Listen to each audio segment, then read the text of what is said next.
Bonjour, bienvenue. Je vais vous parler un petit moment des stratégies qu'on peut utiliser consciemment et inconsciemment pour saboter une relation. En fait, dans notre essence de vie, on a envie d'être en lien et de se rapprocher, de sentir l'amour. Et c'est dans notre essentiel en fait de vie d'enfant. Un enfant a envie de partager de l'amour, de le donner, de le recevoir.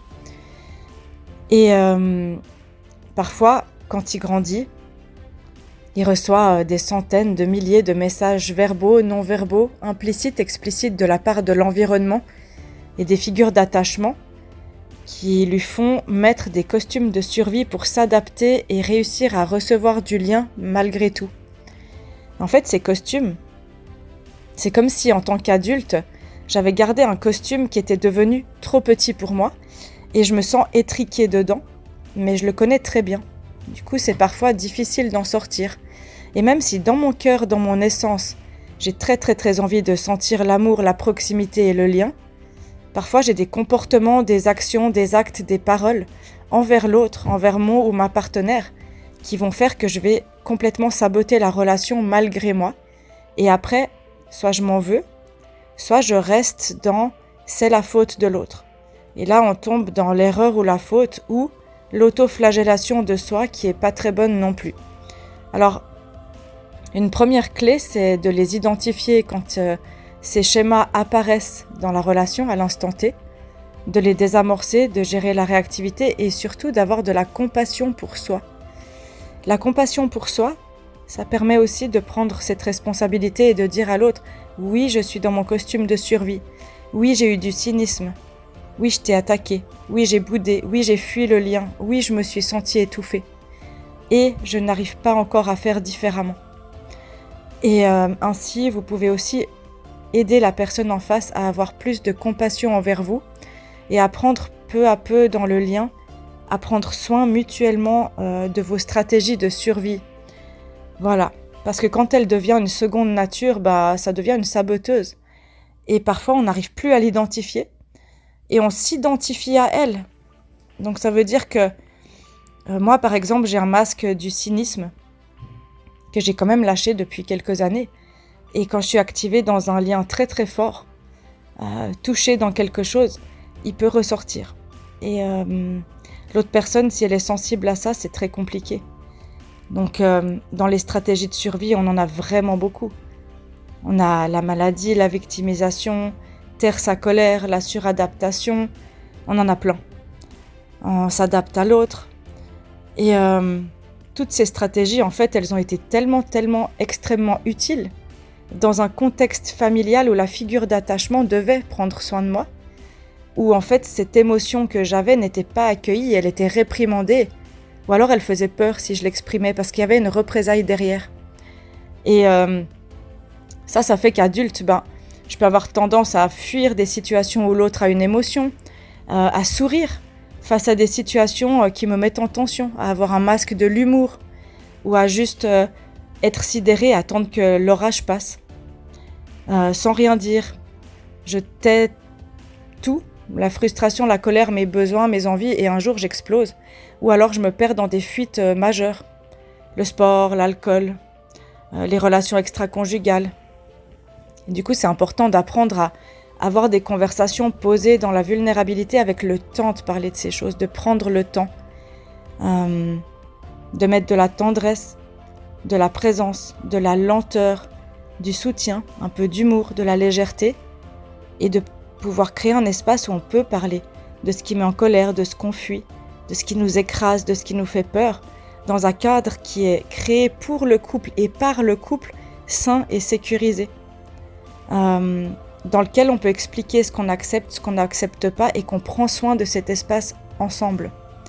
Voilà, parce que l'amour c'est l'inverse de la peur c'est l'inverse de l'amour.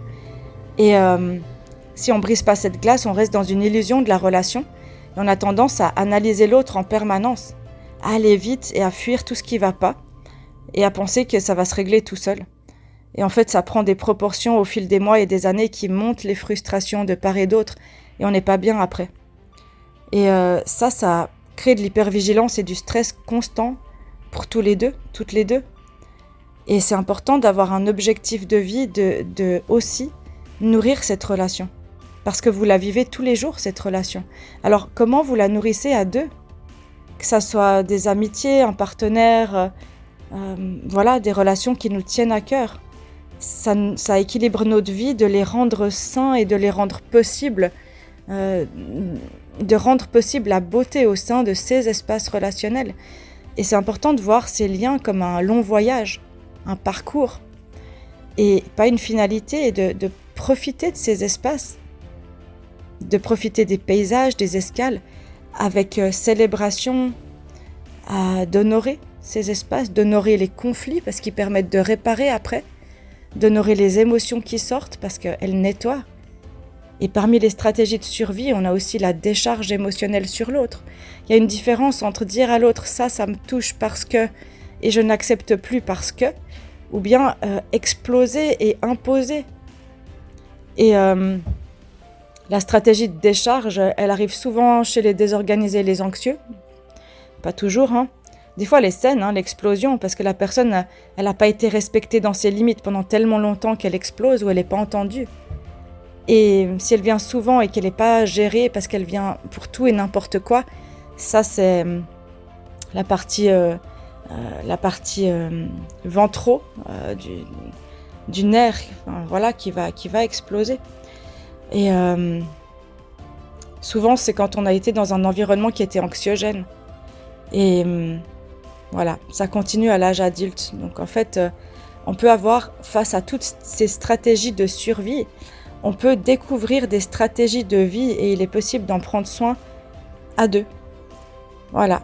Donc quand je grandis dans une insécurité ou que j'ai eu de l'insécurité dans mes relations précédentes, je vais développer tout un tas de stratégies de survie qui ont été utiles à un moment donné dans ma vie, mais qui sabotent mes relations aujourd'hui. Parce que je fais ce que je connais.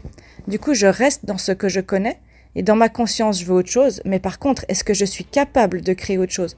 Et vous êtes capable. Vous êtes capable de créer autre chose sans attendre que votre partenaire le crée. Et après, si votre partenaire vous suit, passez une belle relation qui va fonctionner sur le long terme.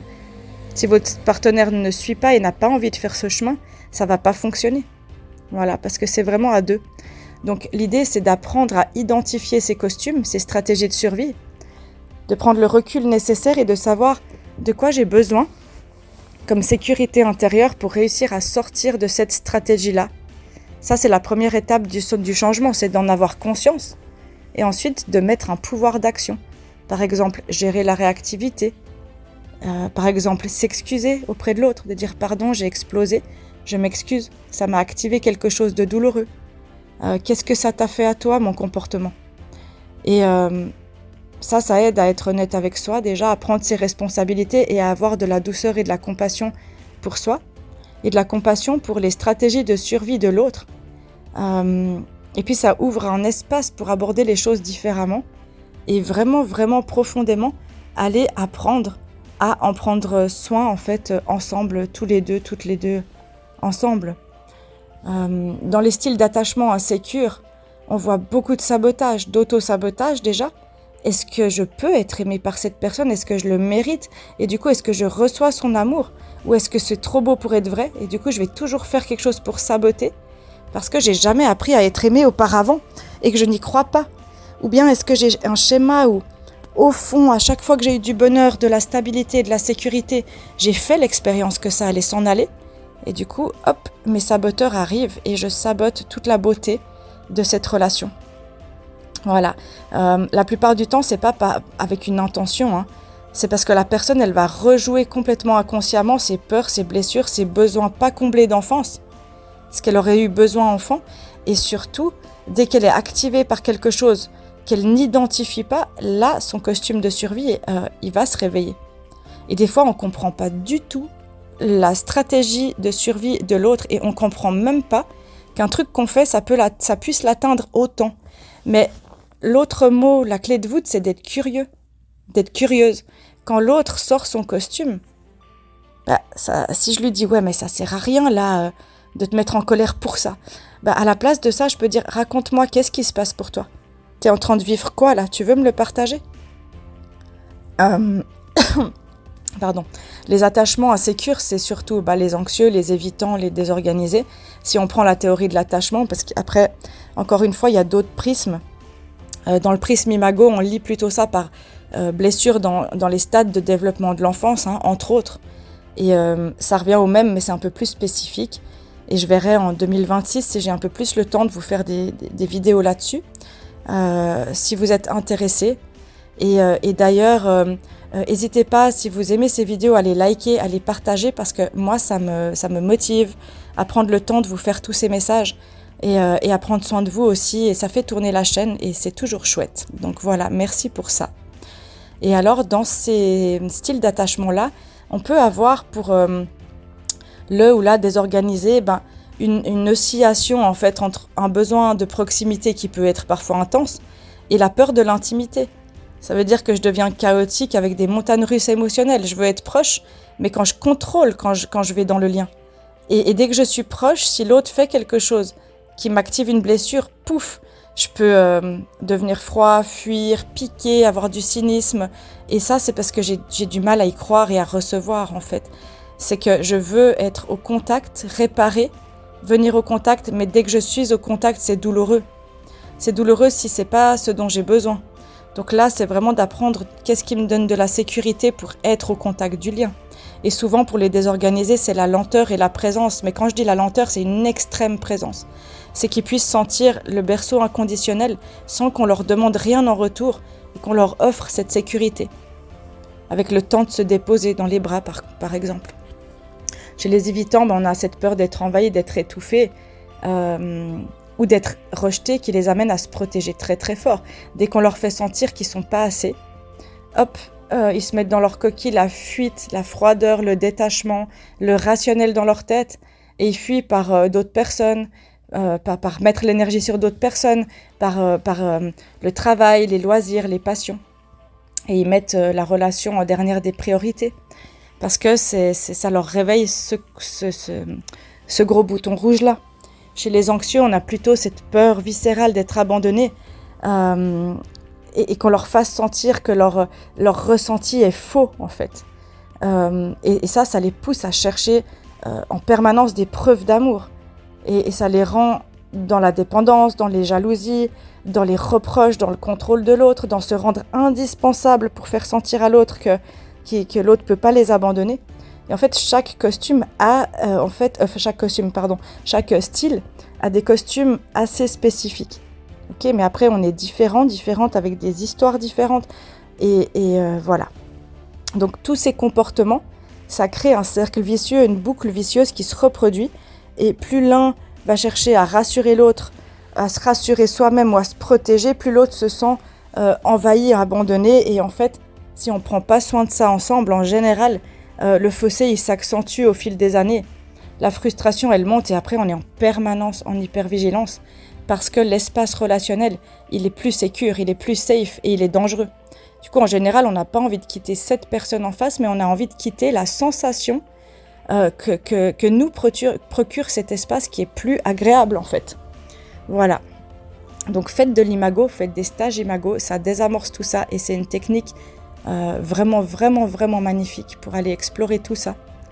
Donc si je vous donne un exemple concret, ça c'est vraiment, vraiment stéréotypé, mais c'est des choses que je vois beaucoup en fait.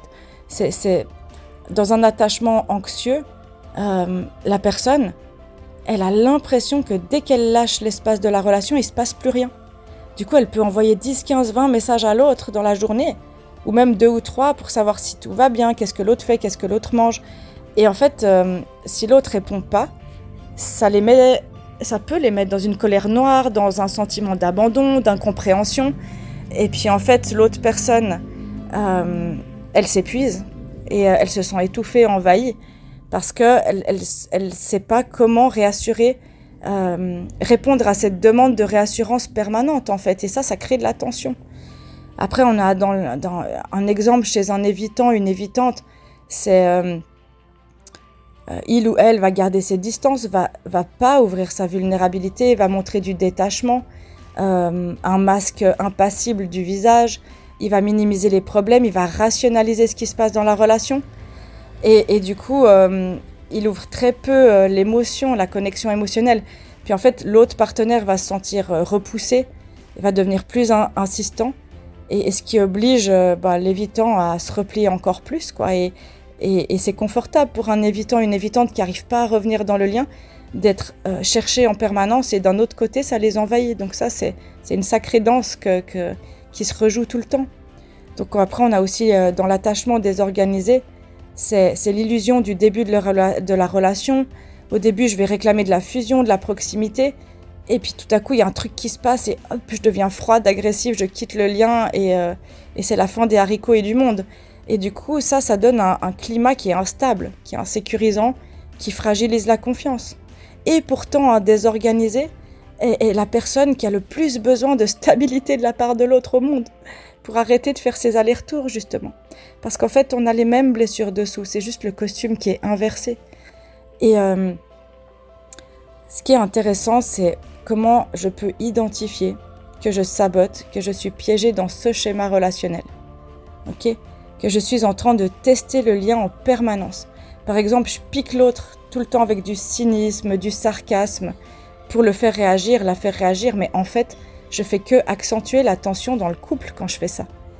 Et en fait, avoir du sarcasme, ça m'empêche de me laisser toucher dans la vulnérabilité, les pleurs, la colère qui sont douces, où j'ose dire à l'autre, là, je suis hyper triste. Ça me rend tellement triste, et là, j'ai tellement besoin de ça.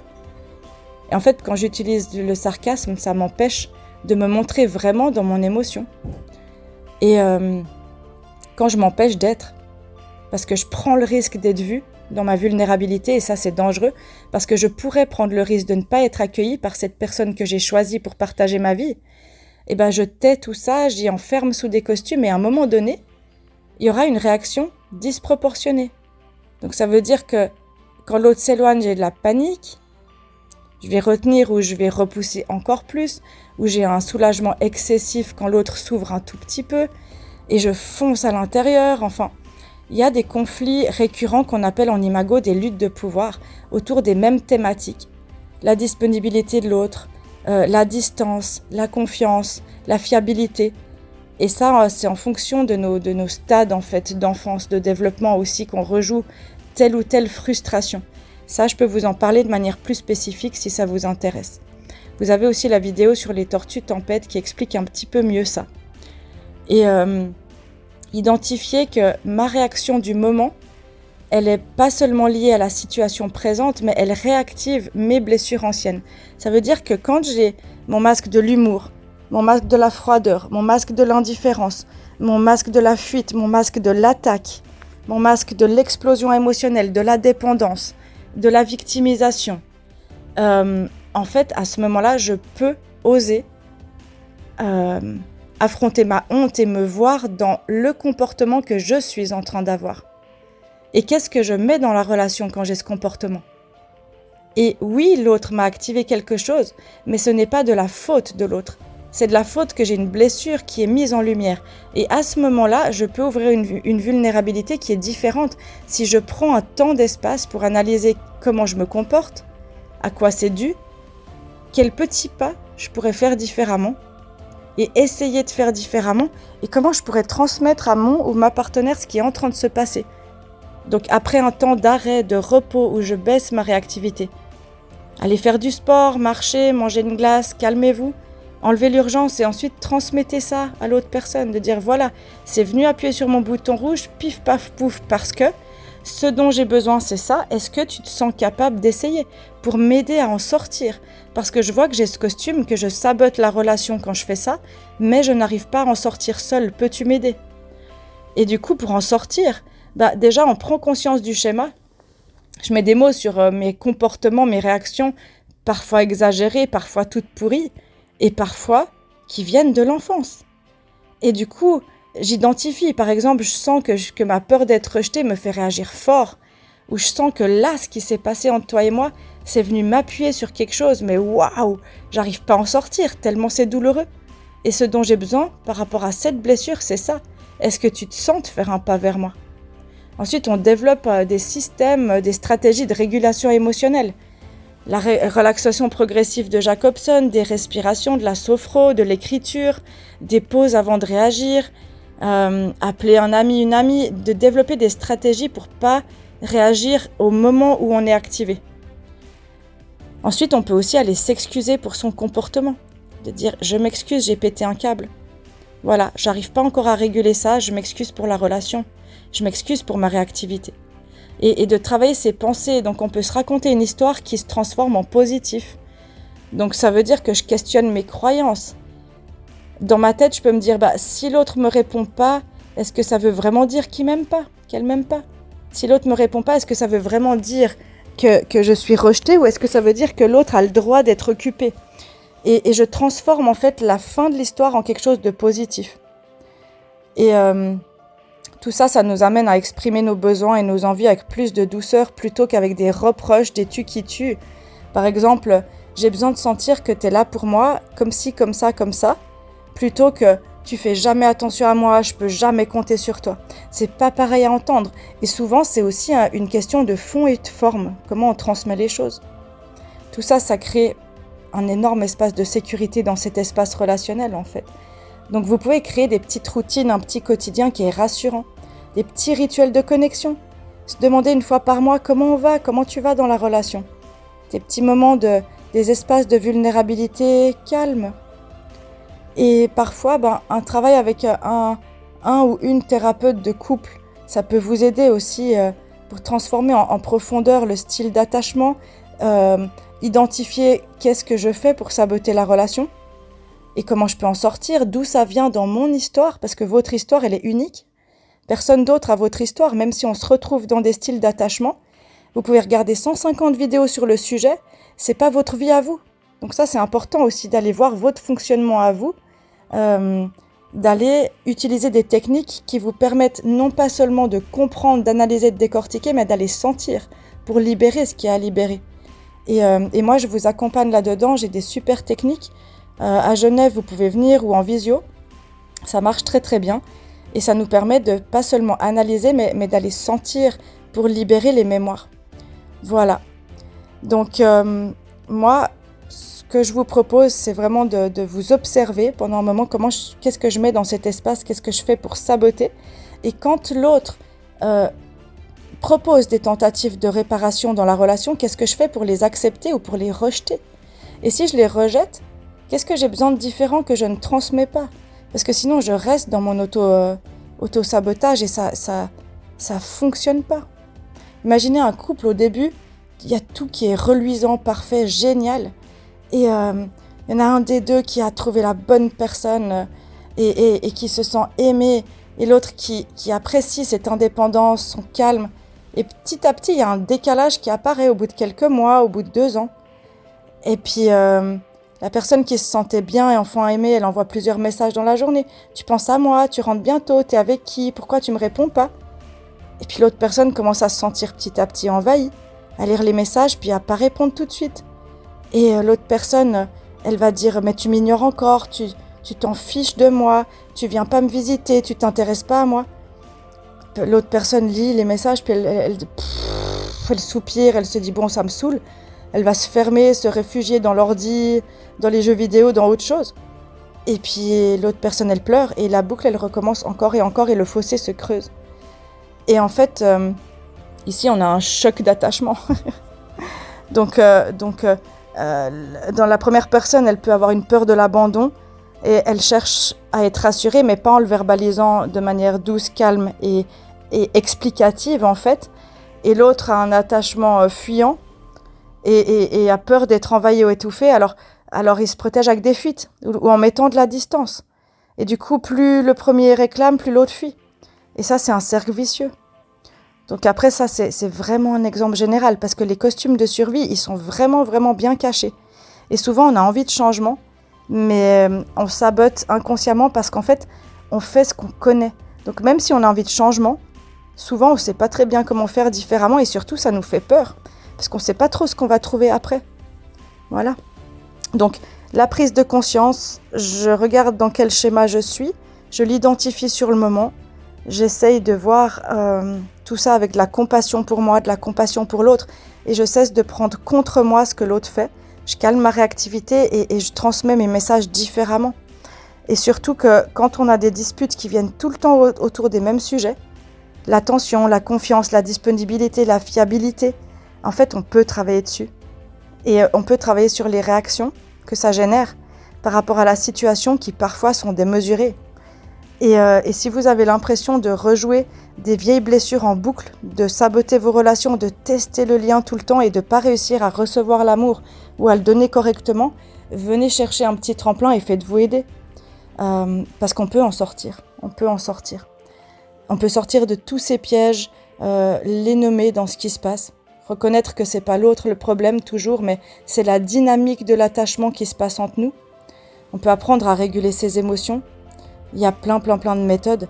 On peut changer son dialogue intérieur, utiliser son cerveau au service de son corps et de son système nerveux. Et on peut exprimer ses besoins sans reproche, même si on a peur de ne pas être accueilli, même si au début ça sort n'importe comment et qu'on est maladroit. Et on peut construire surtout un espace sacré de sécurité qui est sécurisant pour cette relation, avec des petits rituels, des petits messages le matin, un câlin le soir, qui nourrissent le lien sans étouffer, où toutes les deux peuvent se retrouver en fait.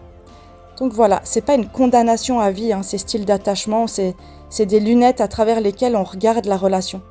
Et souvent on l'analyse bien trop et on la vit pas. Mais voilà, la bonne nouvelle c'est qu'on peut apprendre à en sortir, à changer ses lunettes, à mettre des lunettes plus roses,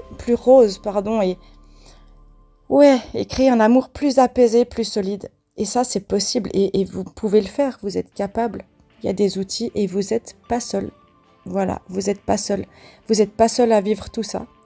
Vous êtes nombreux et vous pouvez d'ailleurs témoigner dans les commentaires, les uns, les unes, vous soutenir, utiliser cette chaîne pour vous soutenir, vous raconter, vous répondre. C'est aussi bien d'avoir un espace comme ça. Et voilà, moi je vous dis merci beaucoup pour votre écoute et puis prenez soin de vous. À tout bientôt.